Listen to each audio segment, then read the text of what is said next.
ஊரில் ஒரு கிராமத்தில் ஒரு கள்ளன் வாழ்ந்து வந்தான்.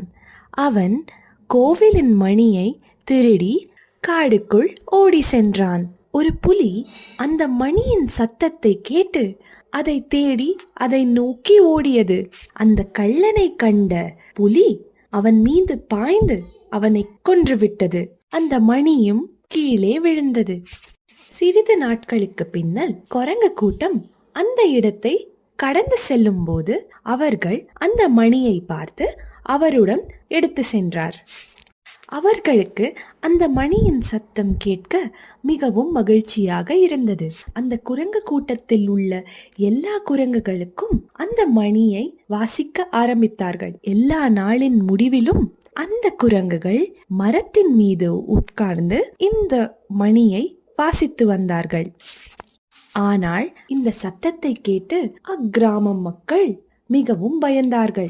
சிறிது நாட்களில் அக்கிராம மக்கள் அந்த கள்ளனின் உடலை கண்டு பயந்து அவர்களிடம் பேசிக்கொண்டார்கள். இங்கே ஏதோ ஒரு தீய சக்தி உள்ளது, அது மனிதர்களை கொன்றுவிட்டு அந்த மணியை அடித்து கொண்டாடுவதற்காக. இதை கேட்ட கிராம மக்கள் அவர் ஊரில் ஒரு பேய் நடமாடிக்கொண்டு இருக்கிறது என்று நம்பினார்கள். அந்த ஊரை விட்டு காலி செய்யவும் முடிவு செய்தார்கள். ஆனால் அந்த கிராமத்தில் ஒரு தைரியமான பெண் இருந்தாள். அவள் சொன்னாள், நான் இந்த பேய் பிசாசி எல்லாம் நம்ப மாட்டேன், நான் போய் கண்டுபிடிக்கிறேன் யார் அந்த மணியை அடிக்கிறாங்கன்னு. இதை சொன்ன அந்த பெண் இரவு நேரத்தில் காடுக்குள் தனியாக சென்றாள். அப்பொழுது குரங்கு கூட்டம் அந்த மணியை அடிப்பதை பார்த்து அந்த பெண் ராஜாவிடம் போய் கூறுகிறாள், ராஜா, நான் மிகவும் உறுதியாக சொல்கிறேன், நம் ஊரில் பேய் பிசாசு என்று ஒன்றுமே இல்லை. அந்த பெண் ராஜாவிடம் சென்று கூறுகிறாள், ராஜா, நாம் கடவுளிடம் பிரார்த்தனை செய்வதால் பேயும் பிசாசும்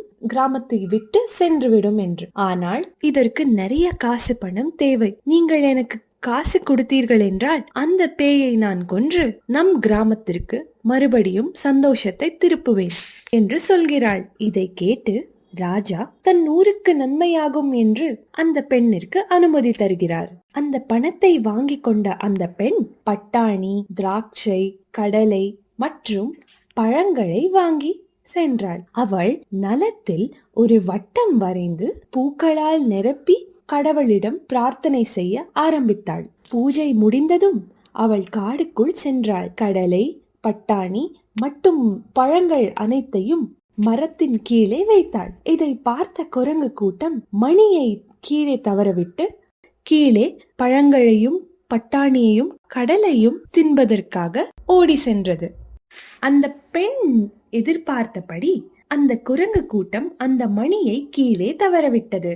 அவளும் அந்த மணியை எடுத்து கிராமத்திற்குள் சென்றாள். சென்று ராஜாவிடம் அந்த மணியை ஒப்படைத்தாள்.